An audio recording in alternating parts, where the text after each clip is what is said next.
నీటి పోరాటం మాత్రం జరిగింది. బాబాసాహెబ్ అంబేద్కర్ గారు చెప్పిన మహత్ పోరాటం తర్వాత, ఆయన పోరాటం చేసిన తర్వాత ఆ స్ఫూర్తితోటి మా గ్రామంలో కూడా ఒక నీటి హక్కు సాధించుకుంది. ఆ రోజుల్లో వేముల కూరమయ్య గారని మంత్రి ఉండేవారు. ఆయన మన దళితులకి పక్షాన్ని నిలబడి మా చెరువులో అన్ని కులాలు నీళ్లు తాగొచ్చు అని చెప్పి కోర్టు ద్వారా కూడా ఆయన గెలవడం జరిగింది.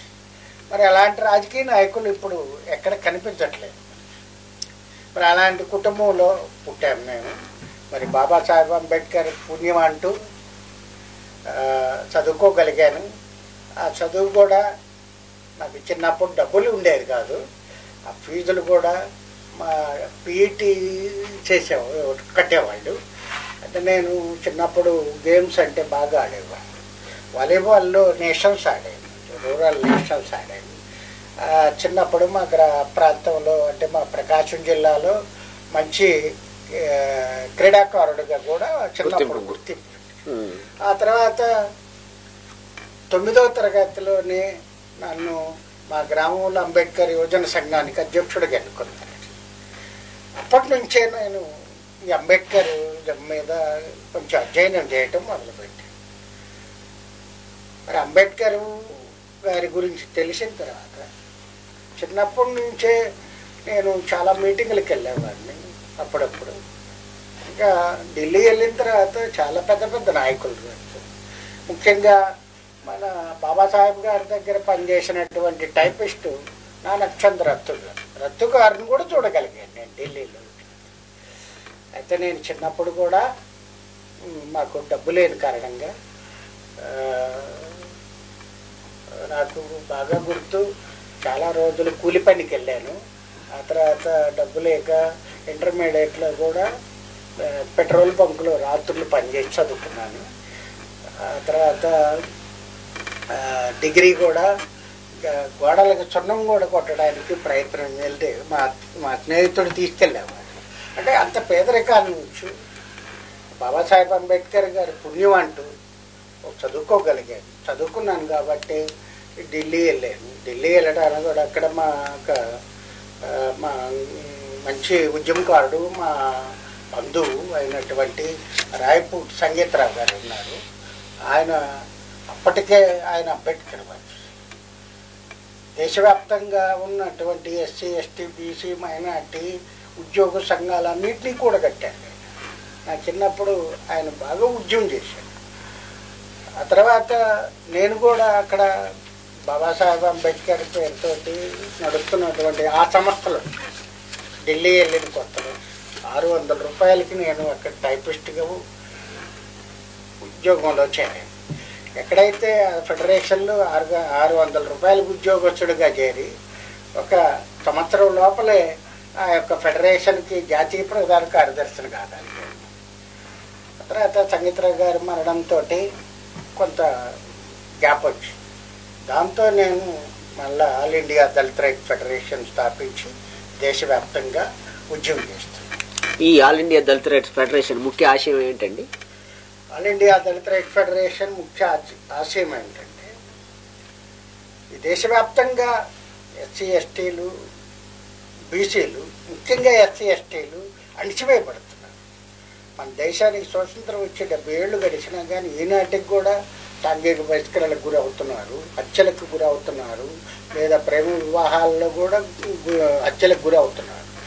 వాళ్ళని హక్కుల్ని కాపాడుకోవడానికి, రాజ్యాంగం ద్వారా మనకి ఇచ్చినటువంటి హక్కుల్ని కాపాడుకోవడానికి, అలాగే ఈ దేశంలో కులరహిత సమాజం కోసం బాబాసాహెబ్ అంబేద్కర్ గారు చెప్పినటువంటి కులరహిత సమాజం కోసం మేము కులాంతర వివాహాలను కూడా ప్రోత్సహిస్తూ మరి మన హక్కుల మీద ఎక్కడ కూడా రాజీ పడకుండా ఆల్ ఇండియా దళిత రైతు ఫెడరేషన్ నిరంతరం ఉద్యమం చేస్తుంది. ఇప్పటి వరకు ఆల్ ఇండియా దళిత రైతు ఫెడరేషన్ ఏమి హక్కులు సాధించగలిగింది? ఇప్పటి వరకు అంటే ప్రత్యేకంగా మేమే సాధించాము అని చెప్పడం కంటే మనం సాధించాము. ఎస్సీ ఎస్టీ చట్టం 1989లో వచ్చింది, కానీ దానివల్ల శిక్ష వెరగబడటం లేదని చెప్పి దాంట్లో అమెండ్మెంట్స్ కావాలని చెప్పి దేశవ్యాప్తంగా మొత్తం 350 సంఘాలు నేషనల్ కొల్యూషన్గా ఏర్పడ్డాయి. అందులో ప్రధానంగా డాక్టర్ సిరివెల్ల ప్రసాద్ గారు ఢిల్లీలో ఉంటారు, ఆయన, అలాగే పాల్ దివాకర్ గారు, national campaign of Dalit human rights, Ramesh Nathan గారు, వీళ్ళందరూ కలిసి ఒక నేషనల్ కొల్యూషన్. ఆ నేషనల్ కొల్యూషన్లో ఏఐడిఆర్ఎఫ్ కూడా ఒక భాగస్వామి.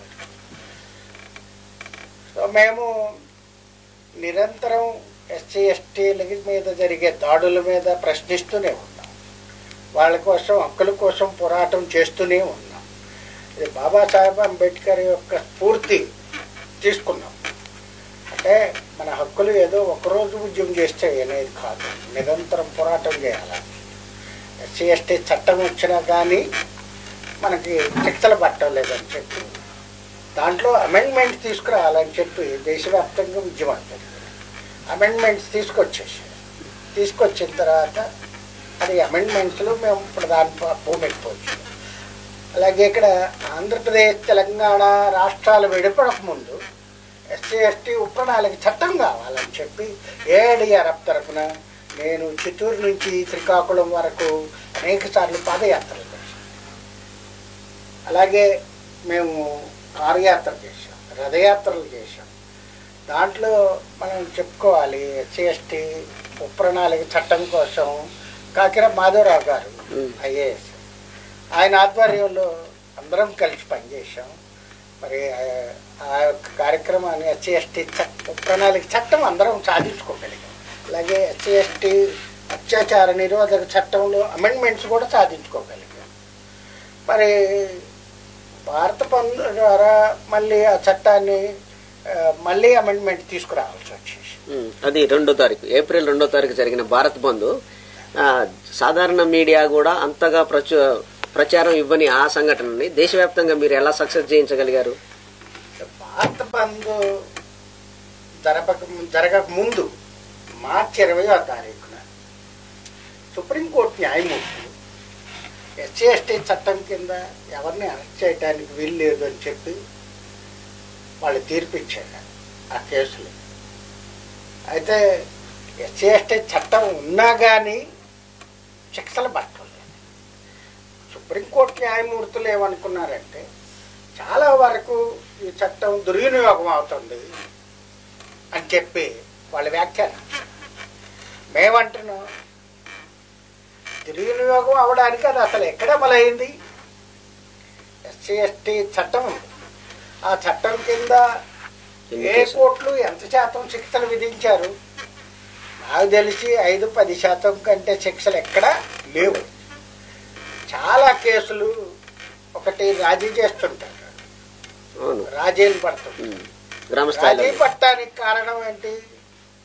వాళ్ళ ఆర్థిక సమస్యలు, అలాగే వాళ్ళకి రాజకీయ సమస్య మీద కూడా ఒత్తిడి ఉంటుంది. రాజకీయ నాయకులు ఒత్తిడి చేస్తారు, చంపేస్తామని బెదిరిస్తారు. అప్పుడు వాడు నిరసరాయుడైపోతాడు. అక్కడ గ్రామాల్లో వాళ్ళకి ఎవరు అండ ఉండవు. అంటే గ్రామాల్లో ఉండాలంటే అక్కడ ఆధిపత్య కులాలు ఉన్నాయి, వాడి పెత్తనం ఉంటుంది. ఆ ఆధిపత్య కులాల యొక్క పెత్తనానికి వీళ్ళు సహజంగా లొంగుతున్నారు. లొంగిపోయారు కాబట్టి కేసు విత్డ్రాల్ అవుతున్నారు. ఇలాంటి కేసులు 100% విత్డ్రా అయిపోయింది. ఆ కేసుల్ని సుప్రీంకోర్టు న్యాయమూర్తులు ఇది మీరు ఈ కేసులన్నీ కూడా తప్పుడు కేసులు పెడుతున్నారు అని చెప్పి వాళ్ళు వ్యాఖ్యానించారు. మేమని అసలు మీరు ఈ కేసులకి అంటే ఇప్పటి వరకు 37 కేసులు, చుండూరులో కూడా ఇప్పటి వరకు న్యాయం జరగలేదు. లక్ష్మీపేట ఉంది, ముక్కలుగా వాళ్ళు బడిసెలతో పొడిచారు వాళ్ళు. ఇక చుండూరులో మీ అందరికి తెలుసు, అక్కడ కూడా వాళ్ళు ముక్కలుగా కట్ చేసి గొండు సంచులు వేసి తెనాలి కాలంలో పడేశారు. అక్కడ ఉన్న రేట్లు. మరి ఇప్పటికీ న్యాయం జరగలేదు. సుప్రీంకోర్టు మన హైకోర్టుకు వచ్చారు. హైకోర్టుకు వచ్చినప్పుడు అక్కడ నరసింహారెడ్డి గారు ఉన్నారు ఆ రోజు న్యాయమూర్తి గారు. మరి ఆయన సామాజిక వర్గం వాళ్ళు అనుకున్నారో ఏమో కానీ ఎవరు చంపలేదు వీళ్ళు అని చెప్పి వాళ్ళందరికీ దసరా సెలవులు ఇచ్చినట్టు ఇచ్చి పడేశారు. మరి ఎవరు చంపకపోతే చంపింది ఎవరు? వాళ్ళకై వాళ్ళు ఎలా చనిపోతారు? వాళ్ళకై వాళ్ళు ఎలా ముక్కలు ముక్కలు అయిపోతారండి? మరి ఎవరు చంపారనేది జడ్జి గారు ఎందుకు ప్రశ్నించలేదు? వాళ్ళు చంపలేదు, వీళ్ళు ఇళ్ళకి వెళ్ళిపో, వాళ్ళందరూ వెళ్ళిపోయారు. మా కోసం నియమించినటువంటి స్పెషల్ కోర్టు శిక్ష విధించింది. మరి హైకోర్టుకు వచ్చేసరికి కొట్టేసిన తర్వాత మరి మన స్వర్గీయ తారకం గారు ఢిల్లీ రావడం జరిగింది. ఢిల్లీలో మేము ఆయనకి సహకరించాం. పెద్ద ఆయన తారకం గారు నిరంతరం పోరాటం చేశారు. ఆయన డాక్టర్ కత్తిపద్మారావు గారి నాయకత్వంలో దళిత ఉద్యమం సృష్టికర్త చెప్పుకోవాలి మనం. కత్తిపద్మారావు ఆంధ్రప్రదేశ్లో ఒక దళిత ఉద్యమాన్ని సృష్టించగలిగాడు. అలాంటి వాళ్ళు దగ్గర కూడా నేను చాలా పనిచేశాను. వాళ్ళకి చేదోడు వాదోడుకున్నాను. అంటే మన చుండూరు విషయంలో నా ఛాయశక్తుల కత్తిపద్మారావు గారు అలాగే తారకం గారికి నేను వాళ్ళకి సహకరించాను. ఢిల్లీలో నేను ఉద్యోగస్తుడు అయినప్పటికీ సామాజిక బాధ్యతగా నేను కొంత మన పేబ్యాక్ అని చెప్పి, పేబ్యాక్ అంటే జీతంతో పాటు శ్రమ కూడా చేస్తున్నాను. ఇది పేబ్యాక్ అంటే మరి మీరే నిర్ణయించాలి నేనేం చేస్తున్నామని. అలాంటి గొప్ప ఉద్యమకారులు ఉన్నారు మనకి. మరి ఆ భారత బంద్లో మీరు మొత్తం ఈ చట్టాన్ని డైల్యూట్ చేశారు. వాళ్ళ మిస్యూజ్ అనే పదంతో డైల్యూట్ చేయటం కుదరదు. సుప్రీంకోర్టు మిస్యూజ్ చేస్తున్నారు. మేమడుగుతున్నాం, మీరు మిస్యూజ్ అనే పదం ఉపయోగించి మా చట్టాన్నే డైల్యూట్ చేశారు. దానికి 20వ తారీఖున సుప్రీంకోర్టు తీర్పు ఎప్పుడైతే వెలువరించిందో వెంటనే నేను ఢిల్లీ ఆంధ్ర భవన్లో, అంటే ఇప్పుడు ఆంధ్ర తెలంగాణ భవనం అంతా ఒకటే, అక్కడ సమావేశం 24వ తారీఖున, మార్చి 24వ తారీఖున జాతీయ సంఘాలందరినీ నేను ఆహ్వానించడం. అంటే బాధ కలిగింది. ఇంత కష్టపడి సాధించుకున్నటువంటి చట్టం ఇంకా 5 నిమిషాల్లో సుప్రీంకోర్టు న్యాయమూర్తులు తోచిపుచ్చేశారు. మరి మనకి ఎవరి దిక్కు, ఇక చావో రేవో తెలుసుకోవాలని చెప్పి అందరినీ సమావేశం. ఈ సమావేశంలో పెద్ద పెద్ద నాయకులు, దాదాపు ఆ రోజు 25 జాతీయ సంఘాల నాయకుల అసెంబ్లీ, అలాగే ఢిల్లీలో ఉన్నటువంటి నాయకులు కూడా, ఢిల్లీ సంఘాలు కూడా, తెలుగు సంఘాలు కూడా సమావేశమయ్యారు. ఆ రోజు నిర్ణయం తీసుకున్నాం, మనం దేశవ్యాప్తంగా ఉద్యమం చేయాల్సినటువంటి అవసరం ఉందని చెప్పి మేము భావించాం. అదృష్టం ఏంటంటే అంత పెద్ద సభకి నేనే అధ్యక్షుడు. సో అందరూ కూడా తీర్మానం చేశారు, ఏప్రిల్ 2వ తారీఖున దేశవ్యాప్తంగా భారత బంద్ నిర్వహించాలి అని చెప్పి అందరూ తీర్మానం చేసి భారత బంద్ పిలిపించారు. అయితే భారత బంద్ చాలా ప్రశాంతంగా జరుగుతుంది. ప్రశాంతంగా జరుగుతున్నటువంటి భారత బంద్లో బీజేపీ ఆర్ఎస్ఎస్ గూండాలు చొరబడ్డాయి. ముఖ్యంగా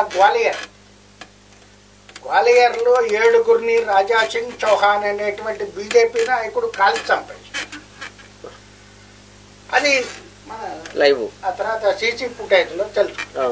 పిస్టల్తో కాల్చాడు వీడియోలో. అది కూడా మన పోలీసులు బయట పెట్టారు. అది దేశవ్యాప్తంగా అలా దాదాపు 13 మంది మరణించారు. అంటే మా చట్టాన్ని కాపాడుకోవడానికి 13 మంది అమరులయ్యారు. అందుకే ఈ చట్టం రాగలిగింది. అతనే 7గురిని చంపేశారు. కానీ ఇంతవరకు భారత ప్రభుత్వం ఏం చర్యలు తీసుకోలేదు. ఆ తర్వాత ప్రభుత్వం జాతీయ స్థాయిలో ఉద్యమం తీవ్రమైన తర్వాత ఆ ఉద్యమానికి అశోక్ భారతి గారు, పాల్ దివాకర్ గారు, జైల్లో ఉన్న భీమ్ ఆర్మీ చంద్రశేఖర్, అలాగే బిఎస్పి కూడా సపోర్ట్ చేసింది, అలాగే డిఎస్ఎంఎం సిపిఎం అనుబంధ సంస్థ, ఇలా చాలామంది, అంబేద్కర్ ఆశా లాంటి కొంతమంది సంఘాలన్నీ కూడా ఈ నార్త్ ఇండియాలో ఎక్కువగా బలంగా భీమ్ ఆర్మీ పనిచేస్తుంది ఉత్తరప్రదేశ్లో. అలాగే భోపాల్లో మన ఏఐడిఆర్ఎఫ్ టీం ఉంది, అక్కడ కూడా మనం చాలా ఉద్యమం చేసాం. అయితే భోపాల్లోనే ఎక్కువ మంది చనిపోయారు. అంటే గ్వాలియర్ భోపాల్ కింద వస్తుంది. అక్కడే 7 చనిపోయారు. దేశవ్యాప్తంగా 13 మంది చనిపోయారు. అనేక మంది మీద, వేలాది మంది మీద కేసులు కూడా పెట్టారు వాళ్ళు. కేసులు పెట్టిన తర్వాత మేము ఇటీవల ఢిల్లీలో ఒక సభ పెట్టాము. ఆ సభలో ఎవరైతే చనిపోయారో వాళ్ళ కుటుంబాలందరినీ పిలిపించి వాళ్ళకి జాతీయ అంబేద్కర్ అవార్డులు కూడా ప్రదానం చేయడం జరిగింది. అది చాలామంది వచ్చారు దేశవ్యాప్తంగా. మరి బీజేపీ ప్రభుత్వం దళితుల యొక్క ఉద్యమానికి దిగొచ్చింది. మేము ఆ తర్వాత ఏప్రిల్ తర్వాత అన్ని 6వ తారీఖున పార్లమెంట్ సభ్యులు అందరితో కలిసి మళ్ళీ రౌండ్ టేబుల్ మీటింగ్ ఏర్పాటు చేశాం. మన అమెండ్మెంట్స్ వాళ్ళ ముందు ఉంచాం. వీరందరూ రాజ్యసభలో, లోక్సభలో మాట్లాడాలి చెప్పి మనం ఒత్తిడి తీసుకురాలి. ఏడి గారు అరే అందరూ ఉన్నారు. ముఖ్యంగా ఎన్సిడి ఆచారు వాళ్ళు, తర్వాత నాగ్డోర్ వాళ్ళు, అశోక్ భారతి లాంటి వాళ్ళు అందరూ ఒకరానిగా దాదాపు 350 సంఘాలన్నీ కలిసి సమిష్టి ఉద్యమాలు చేస్తున్నారు జాతీయ స్థాయిలో. అలా ఎంపీల మీద ఒత్తిడి తీసుకొచ్చిన తర్వాత మేము ఆగస్టు 6వ తారీఖున ఎంపీలతో సమావేశం అయ్యాము. అయ్యి వాళ్ళకు ఒకటే వార్నింగ్ ఇచ్చాము, వీరు అమెండ్మెంట్స్ పార్లమెంట్లో బిల్లు పాస్ చేసి పెడతారా లేదంటే మరోసారి భారత బంద్ పిలిపిస్తాం అని చెప్పి మరోసారి భారత బంద్ పిలుపు కూడా డేట్ డిక్లేర్ చేశాం. 9వ తారీఖు ఆగస్టు 9, ఆగస్టు 9 మరో భారత బంద్ అని చెప్పి పిలిపిస్తామని చెప్పి డేట్ డిసైడ్ చేసి అప్పుడు 6వ తేదీ మీ అందరికి తెలుసు లోక్సభలో బిల్లు పాస్ అయింది. దానికి మన ప్రధానమంత్రి గారికి కృతజ్ఞతలు తెలిపాం. అలాగే రాజ్యసభలో బిల్లు పాస్ కావాలి. రాజ్యసభలో బిల్లు 9వ తారీఖు ఆగస్టు 9, పోయిన సంవత్సరం ఆగస్టు 9 మళ్ళా ఈ బిల్లు పాస్ చేశారు. ఆ తర్వాత మళ్ళీ సుప్రీంకోర్టులో మొత్తం 11 రివ్యూ పిటిషన్లు దాఖలయ్యాయి దేశవ్యాప్తంగా, అంటే ఇంక్లూడింగ్ గవర్నమెంట్ పిటిషన్.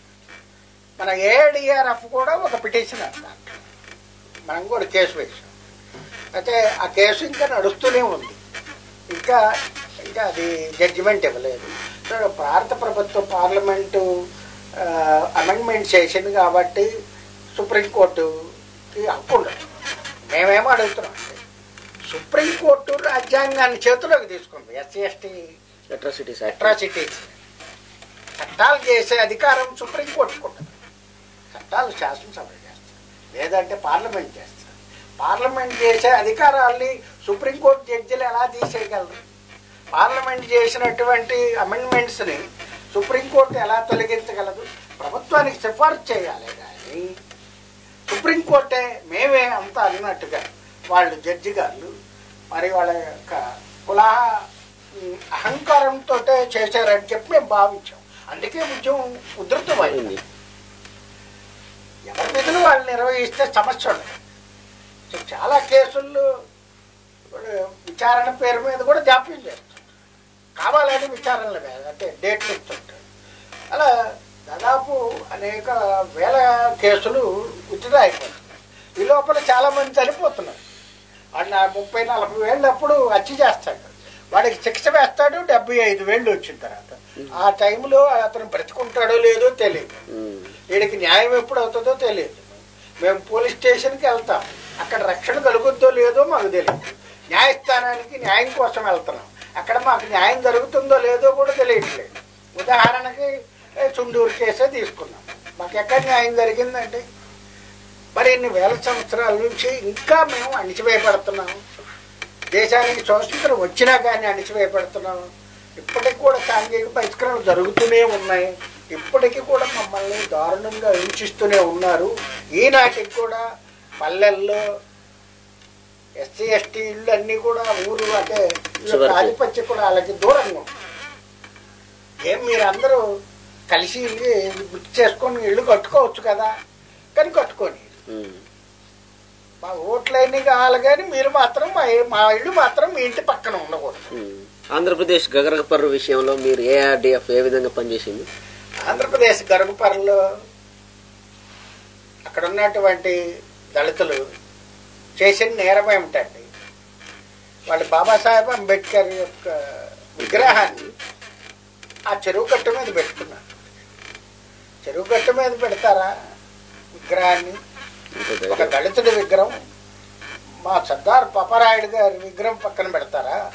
మా అల్లూరి సీతారామరాజు గారి విగ్రహం పక్కన పెడతారా అని చెప్పి ఆ విగ్రహాన్ని తొలగించేసి అక్కడ ఉన్న ఓల్డ్ పంచాయతీ ఆఫీసులో పడేశారు. దాంతో అక్కడ ఉన్నటువంటి దళితులు ఉద్యమించారు, రాస్తారు. అవన్నీ నేను టీవీలో చూస్తున్నాను. టీవీలో చూసిన తర్వాత ఇక్కడికి ఆంధ్రప్రదేశ్ వచ్చిన తర్వాత మన వాళ్ళందరితో మాట్లాడి చలో గరుగుపర్రి కార్యక్రమం పెట్టి, చలో గరుగుపర్రి కార్యక్రమంలో అంటే అక్కడ మా బాధితులను పలకరించడానికి కూడా అనుమతి ఇవ్వట్లేదు పోలీసులు. దాదాపు 5 కిలోమీటర్ల దూరంలోనే అన్ని చెక్ పోస్టులు అన్ని బ్లాక్ చేసేసారు. మొత్తం వాళ్ళ అండర్లో, పోలీస్ అండర్లోకి వెళ్ళిపోయింది ఆ గ్రామం అంతా. ఎవరిని లోపలికి రానియట్లేదు, ఎవరిని బయటికి వెళ్ళనియట్లేదు. అక్కడ బలరామకృష్ణరాజు అనే అతను ముఖ్య నిందితుడు. అతను తెలుగుదేశం పార్టీ జన్మభూమి ఒక కమిటీకి చైర్మన్ ఉంటాడు. ఈ యొక్క విగ్రహాన్ని తీసి అక్కడ వేసిన తర్వాత సబ్ కలెక్టర్ గారు రావటం, ఆయన ఏం చెప్పారంటే చెరువు గట్టు మీద విగ్రహాలు పెట్టకూడదు అని చెప్పి హైకోర్టు ఇంటీరియం ఆర్డర్లు ఉన్నాయి, కాబట్టి మీరు ఓల్డ్ పంచాయతీ దగ్గర పెట్టుకోండి, దానికి పంచాయతీ పర్మిషన్ తీసుకొని మీరు ఇక్కడ విగ్రహం ఏర్పాటు చేసుకోవచ్చు అని చెప్పి ఆ సబ్ కలెక్టర్ గారు ఆ విగ్రహానికి దండేసి ఆయన దండం పెట్టి వెళ్ళిపోయారు. ఆ తర్వాత బలరామకృష్ణరాజు గారు ఎంటర్ అయ్యారు. అయ్యి అక్కడ దళితుల్ని పిలిపించి మీరు ఇక్కడి నుంచి విగ్రహం తీసేస్తారా లేదా, తీసేయకపోతే మిమ్మల్ని అందరినీ ఈ ఊరు నుంచి వెలివేస్తాం అని చెప్పారు. అక్కడ దళితులు ఏం చెప్పారంటే మీరు ఏమన్నా చేసుకోండి, మేము మాత్రం విగ్రహం తీసే ప్రసక్తే లేదని చెప్పి అవతల ఆయనకి ఛాలెంజ్ చేశారు. దాంతో కోపం అయిపోయి 14 కులాలు ఏకమయ్యి అక్కడ ఉన్నటువంటి మాలల్ని సాంఘిక బహిష్కరణ చేశారు. దాదాపు 350 కుటుంబాలు ఉన్నాయి, అందరూ సాంఘిక బహిష్కరణ. ఎలాంటి కండిషన్స్ ఇంపోజ్ చేశారంటే అక్కడ మన బలరామకృష్ణరాజు రాజ్యం అది. ఎవరైనా దళితులతో మాట్లాడితే 1000 రూపాయలు ఫైన్ జరిమానా, ఎవరైనా పొలంలోకి కూలికి పిలిచిన 10,000 10,000 రూపాయలు ఫైన్. అక్కడ పల్లెలో సీసీ కెమెరాలు పెట్టాడు, పెట్టి ఎవరు వెళ్తున్నారు అనేది మొత్తం రికార్డ్ చేస్తున్నారు.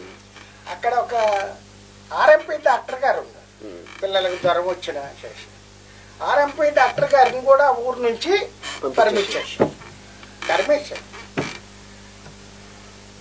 ఆ సంఘటన జరిగి తర్వాత 60 రోజుల తర్వాత బయటకు వచ్చింది. భీమవరానికి 10 కిలోమీటర్ల దగ్గర ఉంటుంది. దాన్ని ఆ సాంఘిక బహిష్కరణ దురాఘాతాన్ని బయట పెట్టింది మాత్రం 10 టీవీ రిపోర్టర్ సాహసం అమోఘం.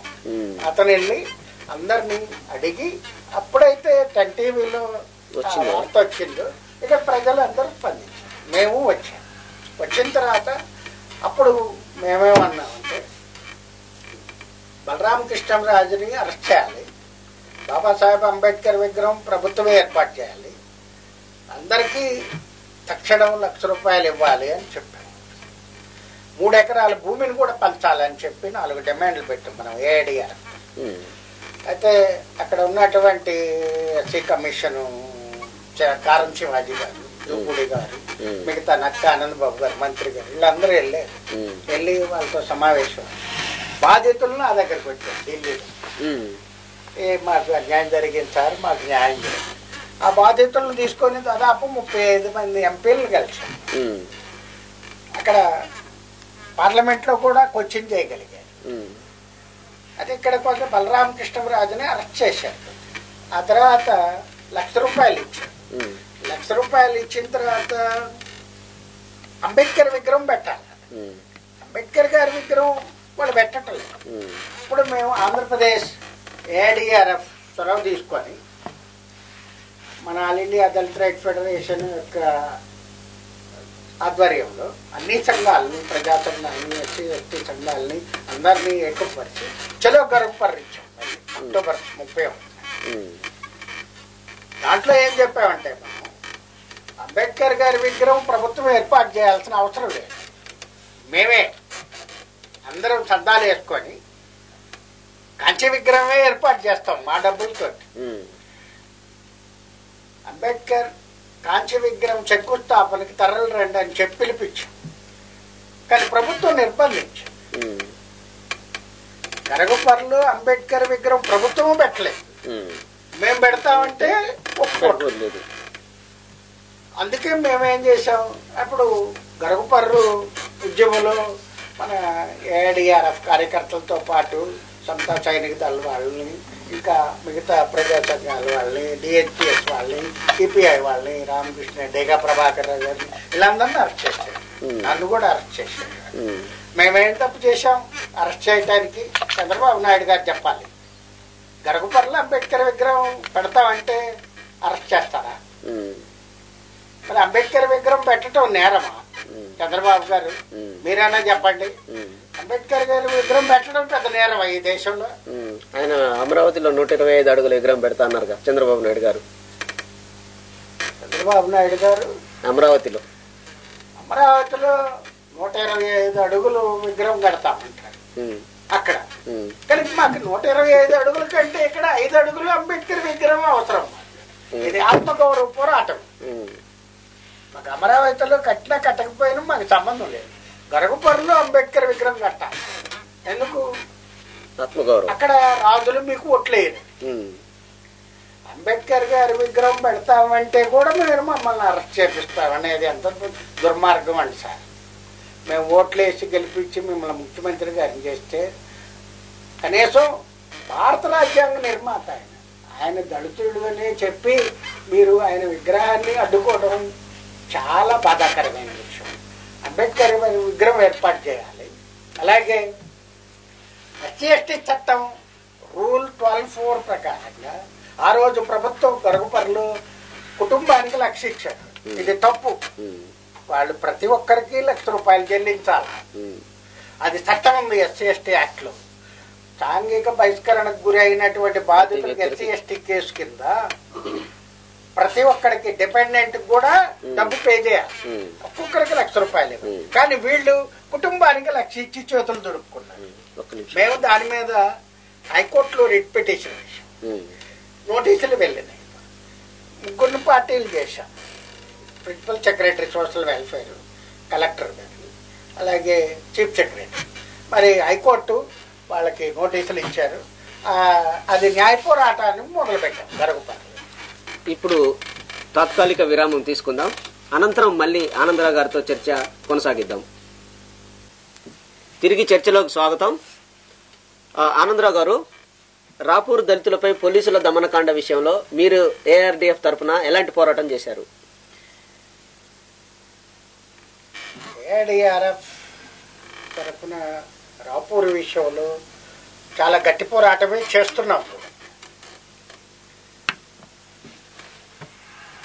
ఏఆర్డీఎఫ్ నేను రాపూరు సందర్శించడం ముందే మన వాళ్ళు సమతా సైనిక దళాలు అక్కడ స్థానికంగా ఉన్నటువంటి సంఘాలు కొన్ని వెళ్ళి,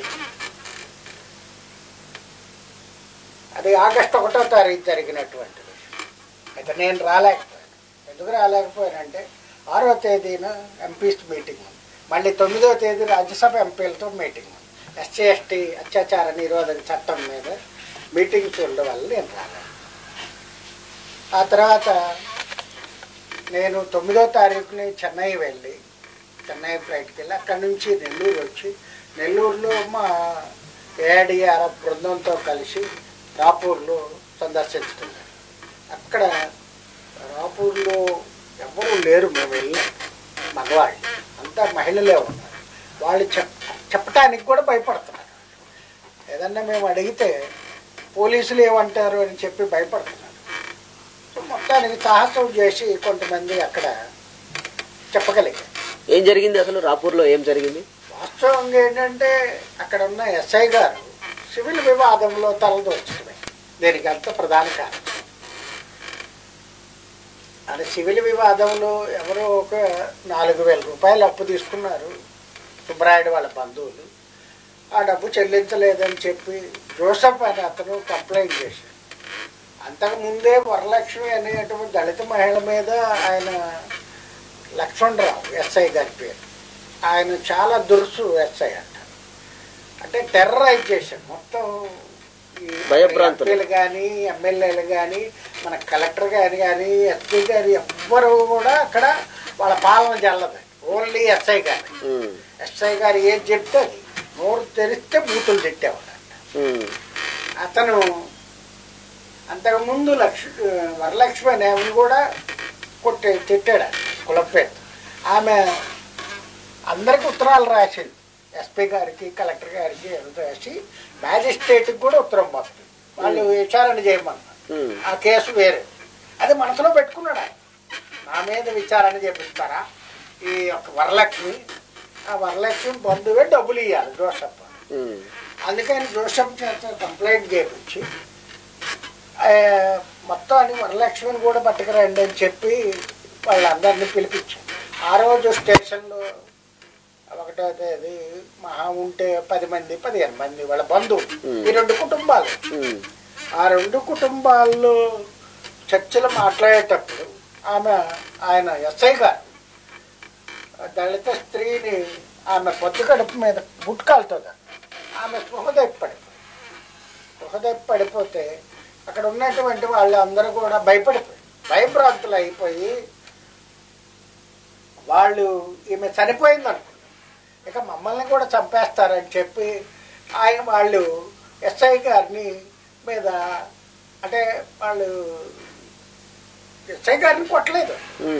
అంటే వాళ్ళు అంటే పీచులు ఆడుకునే సమయంలో అతనికి నెత్తిలో చిన్న చర్మం, దాన్ని వీడియో తీసి ఎస్పీ గారికి తప్పుడు సమాచారం ఇచ్చి దళితులు పోలీస్ స్టేషన్ మీద దాడి చేస్తున్నారని చెప్పి ఆయన చెప్పగానే మన పెద్ద ఆయన ఎస్పీ గారు 300 మంది బెటాలియన్ పంపించారు. అందరూ మగ పోలీసులే, మరి ఆడ పోలీసులు ఎందుకు పంపలేదు ఆయన. ఆడవాళ్ళని అరెస్ట్ చేశారు, దొరికిన వాళ్ళు దొరికినట్లు అరెస్ట్ చేశారు. 22 మందిని అరెస్ట్ చేశారు. 22 మందిని 3 రోజులు 3 పోలీస్ స్టేషన్లో పెట్టి 3rd డిగ్రీ ఉపయోగించి మహిళలను కూడా మగ పోలీసులే కొట్టారు. ఎంత చిత్రవద చేశారంటే వాళ్ళని రక్తం వచ్చేలాగా కొట్టారు.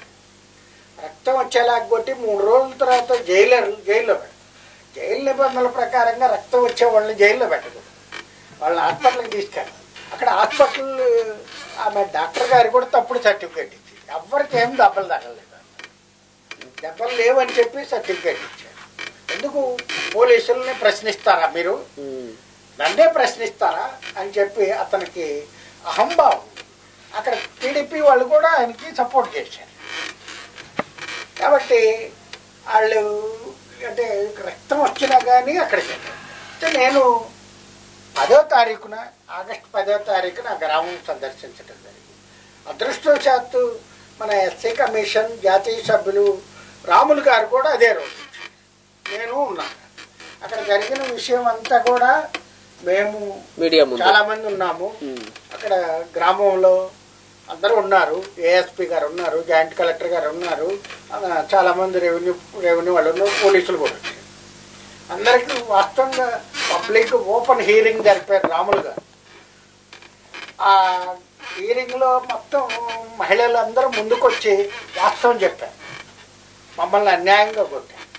స్టేషన్లో 10 మందో 15 మంది ఉంటే ఊరు మొత్తం మీద పోలీసులు దాడి చేయటం ఏంటి, అది 3 రోజులు తీసుకెళ్ళి 3 పోలీస్ స్టేషన్లో రక్తం వచ్చేలా కొట్టడం ఏంటి. సో ఇదంతా కూడా వాళ్ళు కావాలని పోలీసులు చేశారు. దాన్ని కప్పిపుచ్చుకోవడానికి అక్కడ పెద్ద అధికారులు కూడా ప్రయత్నం చేస్తున్నారు. అయితే ఆ తర్వాత 11వ తారీఖున రాములు గారు రివ్యూ మీటింగ్ పెట్టారు. అదే నెల్లూరులో ఉన్న దళిత సంఘాలు పాల్గొన్నాయి, పోలీసులు ఉన్నారు. అందరూ విచారణ జరిగేటప్పుడు రాములు గారు అంటే జిల్లా సమీక్షా సమావేశం జడ్పీ హాల్లో రాములు గారు ఉన్నారు, కలెక్టర్ గారు ఉన్నారు, ఎస్పీ గారు ఉన్నారు నెల్లూరు. వీళ్ళందరూ ఉండగా అక్కడ విచారణ జరుగుతుండగా దళితులు పోలీసులు అని చెప్పి పోలీస్ సంఘం దళిత పోలీస్ సంఘం అని చెప్పి నేను ఎక్కడ వినలేదు కూడా పోలీస్ సంఘం పేరు. వాళ్ళు ఒక 20-30 మంది పోలీసులే ఎస్పీ గారిని కూడా వాళ్ళు ప్రశ్నించే స్థాయికి వచ్చారు. ఒక సహజంగా ఒక ఎస్పీ గారి ముందు కానిస్టేబుల్ అలా బిహేవ్ చేయలేదు. ముఖ్యంగా ఎస్సీ కమిషన్ విచారణ జరుగుతుంది. ఒక జాతీయ ఎస్సీ కమిషన్ విచారణ జరుగుతుండగా ఒక కలెక్టర్ గారు అక్కడ ఉండగా, ఎస్పీ గారు అక్కడ ఉండగా అందరూ మౌనంగా విచారణ జరుగుతున్న సమయంలో రాములు గారు ప్రశ్నిస్తున్నారు. మరి మీరు కొట్టకపోతే వాళ్ళకి రక్తం ఎలా వచ్చింది అని చెప్పి రాములు గారి స్పందన చాలా బాగుంది. ఆయన వేసే ప్రశ్నలకు పోలీసులు సమాధానం చెప్పకుండా గొడవ చేశారు, ఆయన అవమానించారు. ఒక జాతీయ సభ్యుడు మీరు విచారణ జరుగుతుంటే ఒక కలెక్టర్ గారు ఉన్నటువంటి సమావేశంలో, ఎస్పీ గారు ఉన్న సమావేశంలో దళిత పోలీసులు అని చెప్పి వాళ్ళని మన పోలీసు ఉన్నతాధికారులే వాళ్ళని ముందుకు నెట్టారు. వాళ్ళు గొడవ చేశారు. గొడవ చేయటం అనేది తప్పు. జాతీయ ఎస్సీ కమిషన్ వాళ్ళు పోలీసులకు ఒకవేళ అన్యాయం జరిగి ఉంటే వాళ్ళు అప్పీల్ చేసుకోవచ్చు, కమిషన్ ముందు విచారణ హాజరవ్వచ్చు. వాళ్ళు సామరస్యంగా వాళ్ళు విచారణకి ఆ కమిషన్కి చెప్పుకోవచ్చు, మేము కాదంటలేదు. కానీ గోల్ చేయటం తప్పు. వాళ్ళు చేసి ఎస్సీ కమిషన్ సభ్యులు రాములు గారు కాబట్టే ఆయన అవమానించారు. మరి ఆ ప్లేస్లో వేరే కులస్తులు ఉంటే ఎందుకు అవమానిస్తారు వీళ్ళు? రాములు గారు ఒక దళితుడు కాబట్టే మీరు అవమానించారు కదా. అందుకే మేము ఏడీఆర్ఎఫ్ తరఫున ఆ కేసును సీరియస్గా తీసుకున్నాం, దాని మీద ఉద్యమం చేసాం. తర్వాత చలో నెల్లూరు కార్యక్రమం పెట్టాం అన్ని సంఘాలతో కలిపి. ఆ తర్వాత పల్లెపల్లెకి అంబేద్కర్ చైతన్య రథయాత్ర రాపూర్ నుంచి గుంటూరు వరకు చేశాం. అయితే రాపూర్ నుంచి గుంటూరు వరకు చేయటానికి వీల్లేదని చెప్పి పోలీసులు అడ్డుకున్నారు. పల్లెల్లో వెళ్ళొద్దాం కాదు, ఎందుకు వెళ్ళకూడదు అంటే పల్లెల్లో పోలీస్ పర్మిషన్ తీసుకోలేదు మీరు అన్నారు. ఏ పార్టీ కానీ ఎవరైనా పల్లెల్లోకి వెళ్ళిన వాళ్ళు ఎవ్వరు కూడా పోలీస్ పర్మిషన్ తీసుకోలేదు. పోలీస్ పర్మిషన్ పట్టణాల్లో తీసుకుంటారు, అది కూడా అవుట్డోర్ మీటింగ్ అయినా ఏదైనా ప్రోగ్రామ్ ఉంటుంది, అది కూడా ఇండోర్లో అయితే పోలీస్ పర్మిషన్ అక్కర్లేదు. కానీ మేము మా జనాలను చైతన్యం చేయడం కోసం అది బాబాసాహెబ్ అంబేద్కర్ విగ్రహం పెట్టుకొని మేము ప్రజల్లోకి వెళ్ళకూడదా, మేము మా పల్లెల్లోకి మేము వెళ్ళకూడదా? ఆఖరికి మొత్తం అడుగడుగులు పోలీసులు అడ్డుకున్నారు. ఏడీఆర్ఎఫ్ కార్యకర్తల్ని పొదలకూరు పోలీస్ స్టేషన్లో అడ్డుకున్నారు. మొత్తం రథాన్ని అంటే బాబాసాహెబ్ అంబేద్కర్ విగ్రహాన్ని దించేసేసారు. మొత్తం మైకులన్నీ కట్ చేసేసారు. మీకెవరు ఇచ్చారు అధికారం? పోలీస్ పర్మిషన్ తీసుకోలేదు, ఆపేయండి. మరి మీకే పోలీసులు అత్యుత్సాహం వాళ్ళు మళ్ళీ సాయంత్రానికి మళ్ళీ ఎక్కడ ఉద్యోగం వస్తుందో అని చెప్పి మళ్ళీ బొమ్మ బాబాసాహెబ్ అంబేద్కర్ విగ్రహం మళ్ళీ రథం మీద పెట్టి దండలేసి పోలీస్ సెల్యూట్ చేశారు. అయితే మమ్మల్ని గ్రామాల్లోకి వెళ్ళలేదు.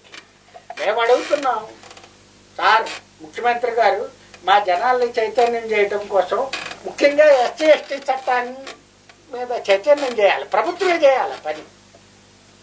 ప్రతి నెల ఎస్సీ ఎస్టీ చట్టం మీద ప్రజలకు అవగాహన కలిగించే ప్రోగ్రాం ప్రభుత్వం చేయాలి, అది చేయట్లేదు ప్రభుత్వం. కనీసం మా జనాలకి చట్టం మీద అవగాహన తీసుకొచ్చి మేము చైతన్యం చేస్తారంటే మీరు అరెస్టులు చేస్తున్నారు. ఇది చాలా దుర్మార్గం. మరి దాని మీద కొంతమంది వ్యక్తులు హైకోర్టును ఆశ్రయించారు. వాళ్ళకి న్యాయపరంగా ఇప్పుడు వచ్చినటువంటి హైకోర్టు న్యాయమూర్తులు వాళ్ళకి న్యాయం చేస్తారని చెప్పి మేము భావిస్తున్నాం. ఇప్పుడు అదే తెలంగాణ విషయానికి వచ్చేసరికి నిజామాబాద్ అభంగపట్నంలో 2 దళితుల్ని భరతరెడ్డి అనే వ్యక్తి ముక్కుకు నేలకు రాయించాడు. ఇప్పుడు తెలంగాణలో అభంగపట్నం నిజామాబాద్ జిల్లా. నేను ఢిల్లీలో ఉన్నాను, అభంగపట్నంలో ఉన్నాయని మన మిత్రులు అందరూ కూడా అభంగపట్నం కేసు వీడియోలు పంపించారు. చాలా దుర్మార్గం అది. అంటే 2 మాదిగ సోదరులు ముక్కుకు నేలకు రాపించడం అంటే తెలంగాణ సాంప్రదాయంలో వాళ్ళు చనిపోయినట్టు, అంతే కదా. అంటే మేము బాంచందురా మేము చనిపోయాము ఈ రోజు నుంచి అని అంత నీచమైనటువంటి పని చేయించాడు భరతరెడ్డి. ఈ భరతరెడ్డిని అరెస్ట్ చేయాలని చెప్పి మేము ఢిల్లీలోనే పిలిపించాం. మాతో పాటు CPM politburo member BV రాఘల్ గారు కూడా పిలిచాం. మేమందరం ఢిల్లీలో కూర్చొని కేసీఆర్ గారికి అల్టిమేటివ్ ఇచ్చాం, 24 గంటల లోపల భరతరెడ్డిని అరెస్ట్ చేస్తారా, లేదంటే మేము చలో అభంగపట్నం పెట్టమంటారా. భంగపట్నం మన వాళ్ళు పెట్టారు. తర్వాత చాలా డ్రామాల కింద అంటే షార్ట్ ఫిలిం తీసుకున్నారు వాళ్ళిద్దరితో. ఏం షార్ట్ ఫిలిం అది, సినిమా పేరు తెలీదు. అది వాళ్ళిద్దరు యాక్టర్లా. దాని అనుకున్న ఎవరెవరు, కెమెరామ్యాన్ ఎవరు, రచయిత ఎవరు ఏం తెలియదు.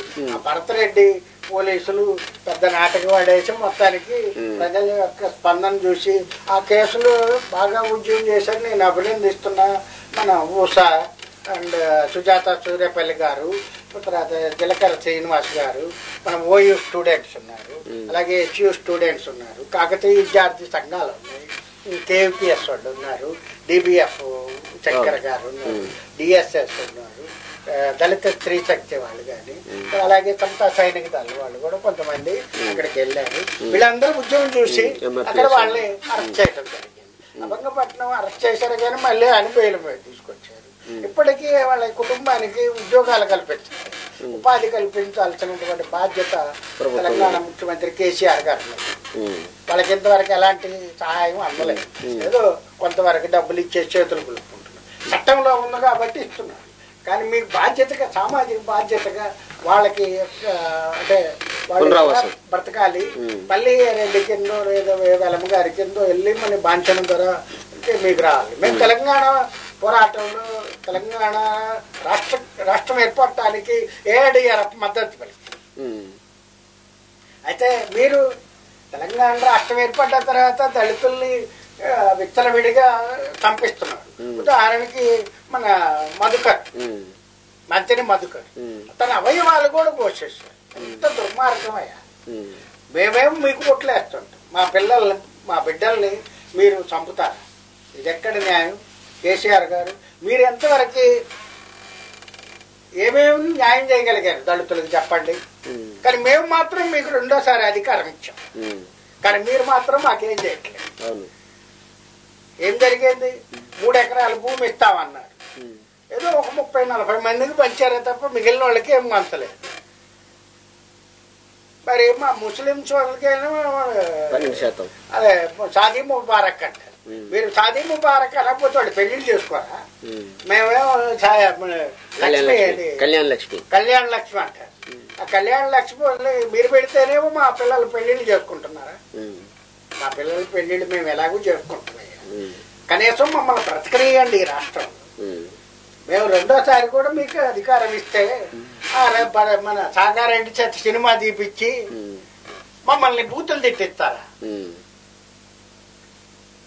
ఆయన అరెస్ట్ చేయమని చెప్పి ఇప్పటి వరకు ఏఐడిఆర్ఎఫ్ మిగతా సంఘాలన్నీ కూడా అనేక పోలీస్ స్టేషన్లో కంప్లైంట్ చేశారు.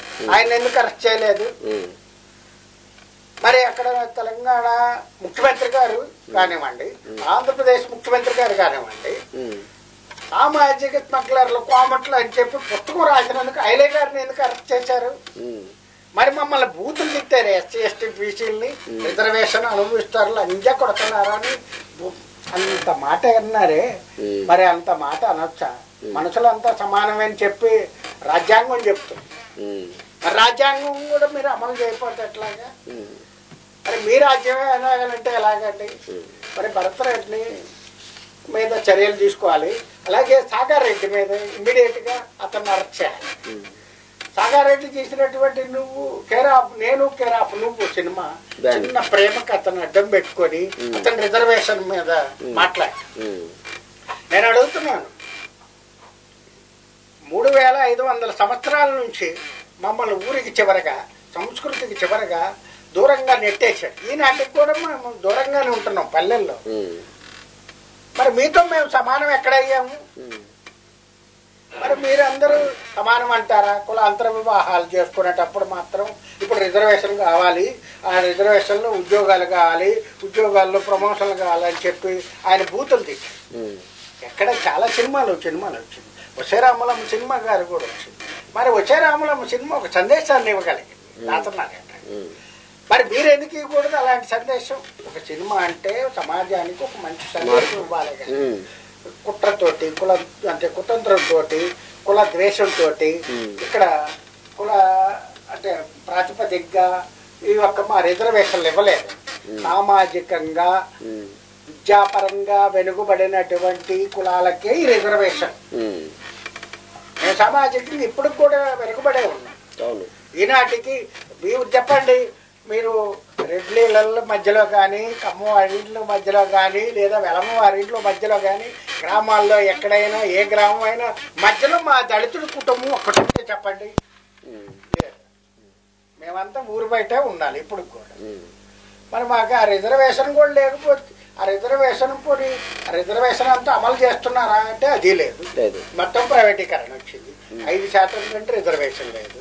5% కూడా మాకు ఉద్యోగాలు ఇవ్వకుండా రిజర్వేషన్ మీద మీరు బూతులు తిట్టడం ఎంతవరకు సబబు? బూతులు తిట్టి ఆయన మీద ఇంతవరకు చర్య తీసుకోకపోవడం తెలంగాణ ప్రభుత్వం, ముఖ్యమంత్రి గారు కానివ్వండి, తెలంగాణ పోలీసులు కానివ్వండి, ఎందుకు చర్య తీసుకోలేదు? సాగారెడ్డి వెంటనే అరెస్ట్ చేయాలని చెప్పి ఈరోజు కూడా మేము ట్యాంక్ బండ్లో ఉద్యమం చేశాము. మరి సాగారెడ్డి గారిని అరెస్ట్ చేయకపోతే 2 రాష్ట్రాలు కలిపి చలో సెన్సార్ బోర్డుని ముట్టడిస్తాం. ఈ యొక్క రాష్ట్ర ప్రభుత్వం అవసరమైతే మేము తెలుగు రాష్ట్రాల బంధుకు కూడా పిలిపిస్తాం. ఇది మా ఆత్మగౌరవ పోరాటాల యొక్క ఉద్యమాలు ఇవి. మమ్మల్ని బూతులు తిడతారు, మేము కూడా బూతులు తిట్టాం. మేము బూతులు తిడితే మా అంత బూతులు ఎవడు తిట్టలేడు అనుకుంటాం. ఇక్కడ మేము ప్రజాస్వామ్యబద్ధంగా మిమ్మల్ని అడుగుతున్నాం, అతన్ని శిక్షించాలి. ఆయన క్షమాపణ చెప్పాడు. క్షమాపణ చెప్పి తిట్టేసి క్షమాపణ చెప్తే ఎవరు ఒప్పుకుంటారు? కాబట్టి చట్ట ప్రకారంగా ఆయన మీద చర్యలు తీసుకోవాల్సిన అవసరం ఉంది. అలాగే రోహిత్ కేసు, రోహిత్ కేసులు కూడా అతను అంటే 5 సస్పెండ్ చేశారు. ఆ రోజు కూడా నేను ఢిల్లీ నుంచి వెలివాడ అని చెప్పి ఫేస్బుక్ లో చూశాను. నాకు రోహిత్ తో సంబంధం లేదు, హెచ్యూ ఎక్కడ ఉంటుందో తెలియదు. కానీ ఫేస్బుక్లో వెలివాడ అని చెప్పి చూడగానే ఈ వెలివాడ అంటే ఎక్కడ ఉంటుందని అడిగాను. ఇది ఒక గ్రామం కావాలనుకున్నా. కానీ చివరిగా ఆలోచించి ఎంక్వైరీ చేస్తే మా పిల్లల్ని సస్పెండ్ చేసి అప్పారావు గారు నిర్దాక్షిణంగా వెలివేశారు. ఆ సస్పెండ్ చేయడంతో మా పిల్లలంతా బయటకు వచ్చి న్యాయ పోరాటం చేశారు. ఆ పోరాటానికి మద్దతుగా మేము చాలా మంది వెళ్ళాము. నేను వెళ్ళిన రోజే మన మూసా గారు ఉన్నారు. ఆ రోజు మేము విద్యార్థి అందరితో కూడా సమావేశమయ్యి రౌండ్ టేబుల్ అయిపోయాం. ఆ రౌండ్ టేబుల్లో కూడా నేను అందరికీ చెప్పాను ఏంటంటే, మేము ఢిల్లీ వెళ్ళిన తర్వాత ఎంపీ అందరితో మాట్లాడి అక్కడ హ్యూమన్ రిసోర్సెస్ మినిస్టర్ గారికి చెప్పించి ఈ సస్పెన్షన్ ఎత్తిపిద్దాం, మన ఎస్సీ ఎస్టీ ఎంపీలు మీటింగ్ పెడదాం, మీరేమో కంగారు. ఈ లోపలే అతను ఆత్మహత్య ఎందుకు చేసుకున్నాడు అని చెప్పి వెతకాల్సింది పోయి అతని కులం ఏంటి అని ఎత్తికారు. ఇక్కడ ఆత్మహత్య ఎందుకు చేసుకున్నాడని సహజంగా అడుగుతాం, ఏం కారణమయ్యా, ఎందుకు చేసుకున్నాడు, ఎందుకు చనిపోయాడు పిల్లాడు అని అంటాం. కానీ ఆ పిల్లోడు తండ్రి ఎవరు, ఆడి కులం ఏంటి అని చెప్పి ఇక్కడ నుంచి తెలంగాణ పోలీసులు గుంటూరు వెళ్ళారు. ఎంత దారుణం ఉండేది. పిల్లవాడు ఎందుకు చనిపోయాడు? సస్పెన్షన్ ఎవరు చేశారు? అప్పారావు గారు. అప్పారావు గారి కులం ఏంటి? అమ్మ కులం. మీ యొక్క కొమ్మ దురంకారులు అందరూ కూడా మా పిల్లల్ని చనిపోయేలాగా మా పిల్లలకు ఉరితాళ్ళు ఇస్తారా మీరు? తప్పుకోమని సాగుమని. ఎంత దుర్మార్గం అది. అయితే ఎప్పుడైతే సామాజిక ఉద్యమం నడుస్తుందో రోహిత్ ఇక్కడ నేను వెంటనే రోహిత్ చనిపోయిన వెంటనే ఢిల్లీలో కూడా మేము ప్రొటెస్ట్ చేసాం. దాంట్లో జేఎన్యూ స్టూడెంట్స్ మన బాప్సా ఉంది, అక్కడ కూడా మన సంఘాలు ఉన్నాయి, విద్యార్థి సంఘాలు, అక్కడ ఎన్ఎస్యూ అన్ని సంఘాలు అందరూ కలిసారు. వామపక్షాలు అందరూ కలిసి మన హ్యూమన్ రిసోర్సెస్ ఆఫీస్ని అటాక్ చేశారు. విద్యార్థుల యొక్క పోరాటంతో రోహిత్ కేసు దేశవ్యాప్తంగా సంచలనం సృష్టింది. కానీ న్యాయం జరగలేదు.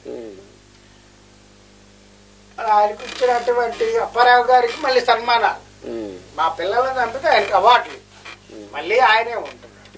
అంటే మనం శంకర్ మన అన్న డాక్టరేట్ తీసుకోలేదు, ఆయన రిజెక్ట్ చేశారు. సో వీళ్ళందరూ అంటే చాలా బలంగా పోరాటం జరుగుతున్నటువంటి సమయంలో రాజకీయ నాయకులు వాలిపోయారు. రాజకీయ నాయకులు వాలిపోగానే మొత్తం కేసు అంతా డైవర్ట్ అయిపోయింది. కాంగ్రెస్ వాళ్ళు, బీజేపీ వాళ్ళు, టీడీపీ వాళ్ళు, టీఆర్ఎస్ వాళ్ళు వీళ్ళు అనుకునే సరిపోయింది. ఇక మా పిల్లవాడికి న్యాయం ఎక్కడ జరిగింది? కాబట్టి ఇక్కడ ప్రతిదీ కూడా రాజకీయ కోణంలో చూస్తున్నారు, సామాజిక కోణంలో ఎవరు చూడటం లేదు.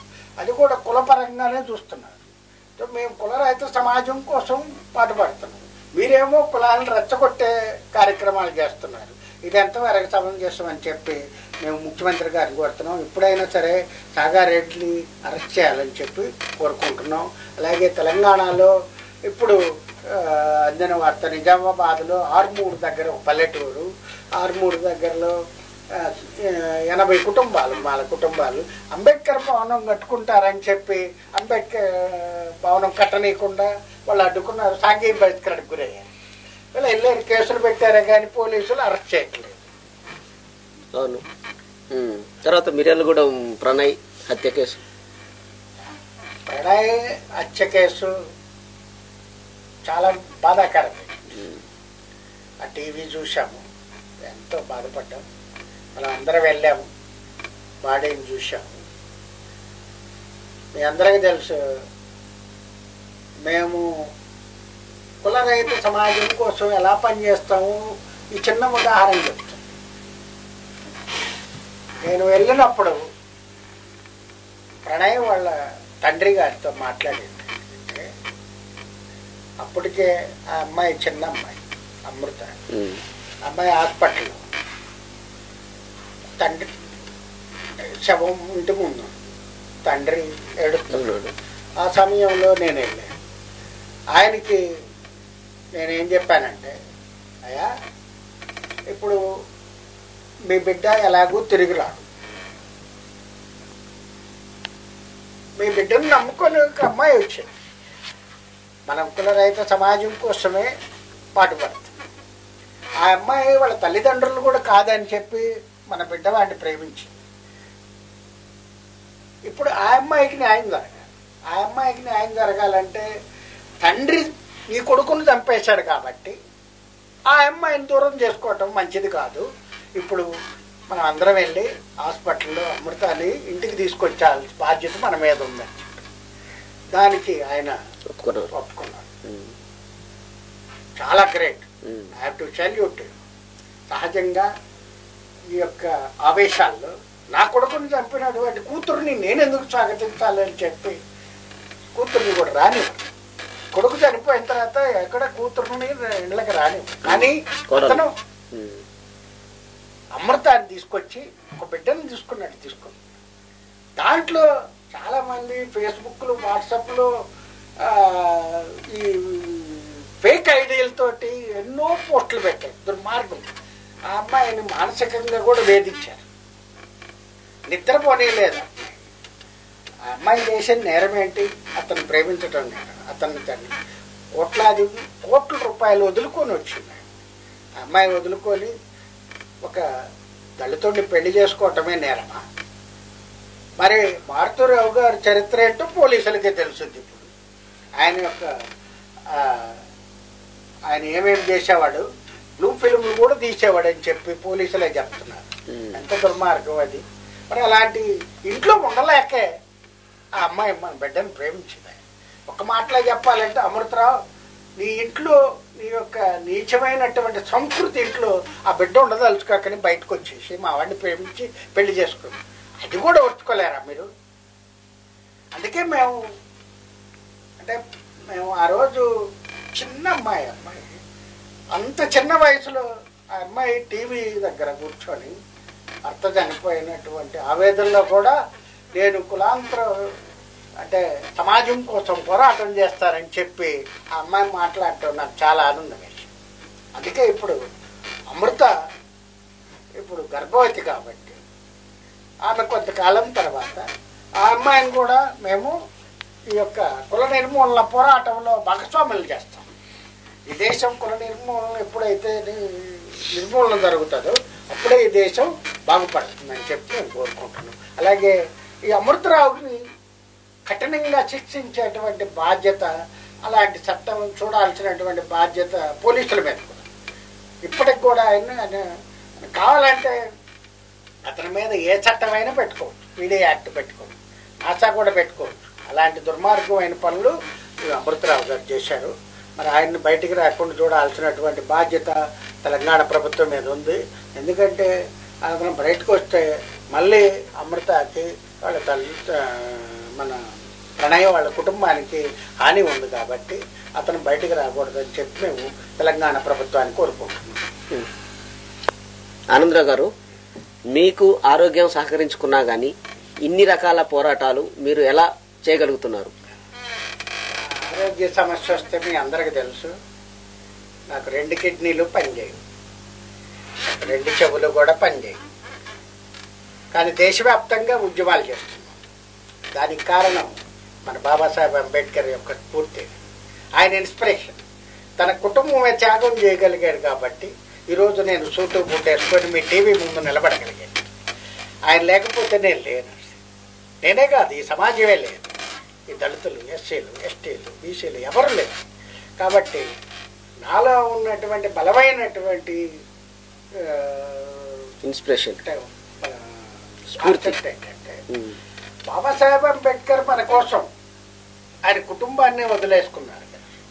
మరి నా వంతుగా నాకు నేను వదిలేసుకున్నాను. నా ఆరోగ్యం కోసం కేర్ హాస్పిటల్లో డాక్టర్ పద్మాకర్ గారు, అలాగే నాకు కొంచెం చేదోడు వాదోడుగా నా మిత్రుడు కేకే రాజు గారు, నేను ఎప్పుడూ హాస్పిటల్లోనే జీతం వస్తుంది. జీతం అంతా కూడా ఉద్యమాలకే ఖర్చు పెడుతుంది. నాకంటూ బ్యాంక్ బ్యాలెన్స్లు కానీ లేదంటే ఆస్తులు కానీ ఏమి లేదు. కానీ ఒక్క ఆస్తి ఉంది నాకు. అదేమిటంటే బాబాసాహెబ్ అంబేద్కర్ గారి ఫోటో ఉంది మా ఇంట్లో. అదే నా ఆస్తి. అంతకు తప్ప నాకు ఆస్తులు లేవు, అంతస్తులు లేవు.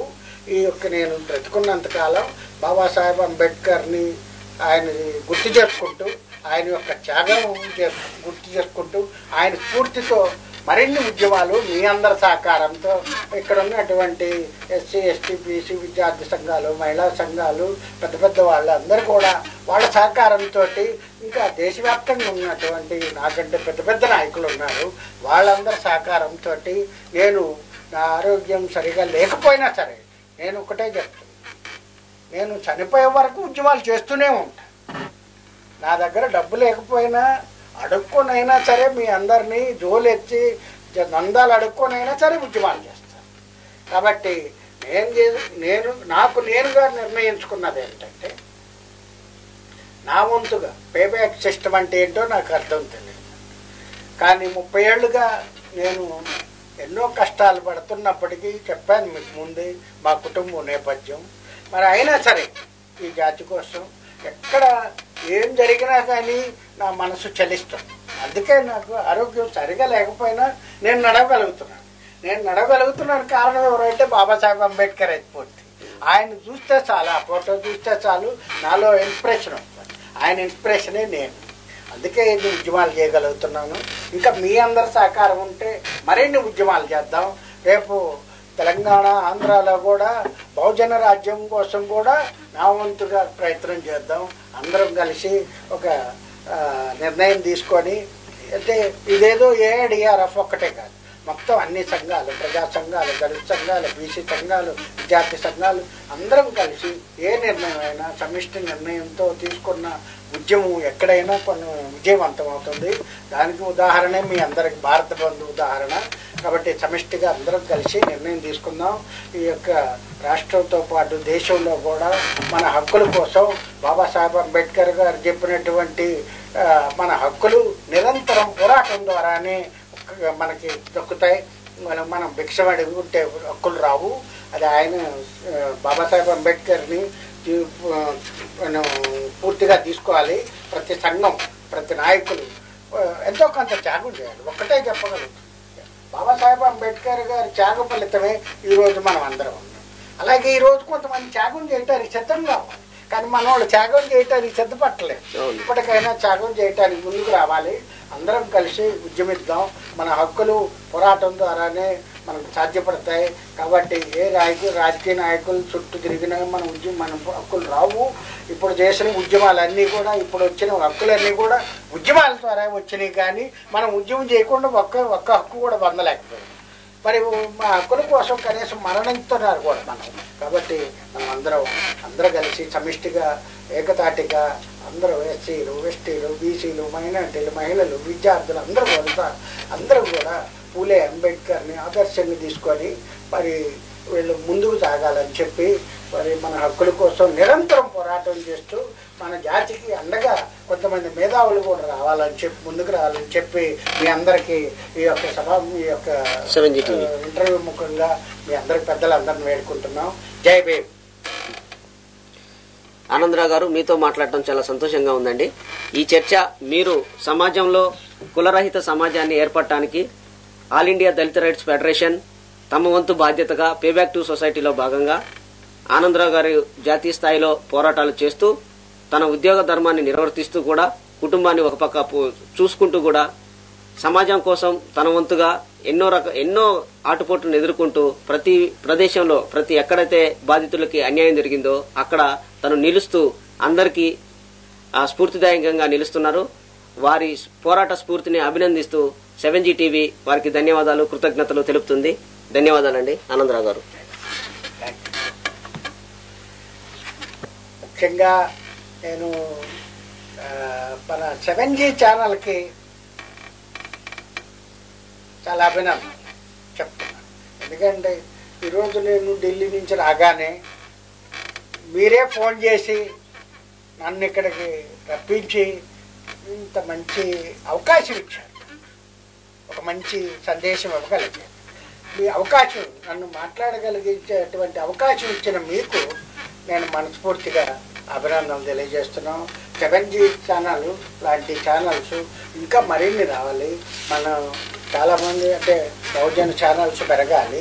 అందరూ కూడా మీడియాలో సహజంగా మన సమస్యలు మీడియా పట్టించుకోవట్లేదు కాబట్టి మన సమస్య మనమే పట్టించుకుందాం. అందుకే మన వంతు మన గొంతు, సమస్య మనమే పట్టుకున్నాం.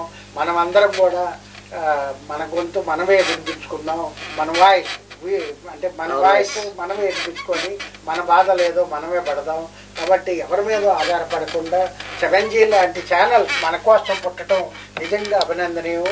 I salute to 7G TV. జై భీమ్.